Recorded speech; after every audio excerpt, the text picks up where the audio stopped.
របៀបបង្កើត table នៅក្នុងកម្មវិធី Word បាទ table ដែលយើងហៅថាតារាងហ្នឹងណាបាទតារាងហ្នឹងគឺវាមានជួរឈរជួរដេក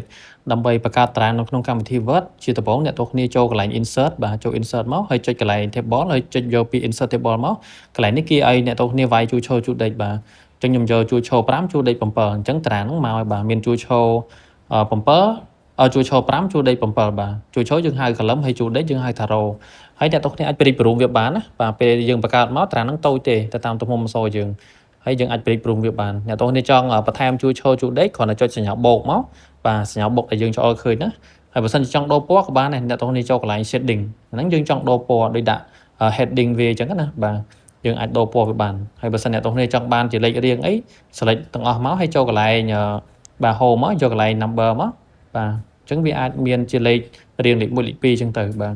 ហើយបើអ្នកទាំងគ្នាចង់ដូរអីថៃទាំងអស់ហ្នឹងវានៅ center វានៅកណ្ដាលអាចស្រីយក center បាន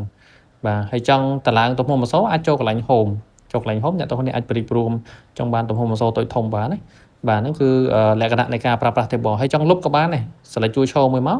បាទហើយចូលកន្លែង table layout អ្នកទាំងគ្នាយក delete column មកអញ្ចឹងយើងអាចលុបជួរឈរជួរដេកដូចគ្នាបាទ select ជួរដេកមកហើយយក delete row មកអញ្ចឹងវាអាចលុបជួរដេកបានដែរចង់ព្រិចព្រមតូចធំបាទតាមជាក់ស្ដែងណាស្រឡាញ់ប៉ុណ្ណាយកប៉ុណ្្នឹងមកបាទហើយទាំងអស់ហ្នឹងឯងគឺជាការប្រើប្រាស់ table ហើយចង់ move បើសិនអ្នកទាំងចង់រំកិលវាចុចកន្លែងសញ្ញាបូកឲ្យជាប់មកយើងអាចរំកិល table ហ្នឹងទៅឆ្វេងស្ដាំលើក្រោមបានបាទនេះគឺជាលក្ខណៈទាំងអស់របស់ table បាទសូមអរគុណ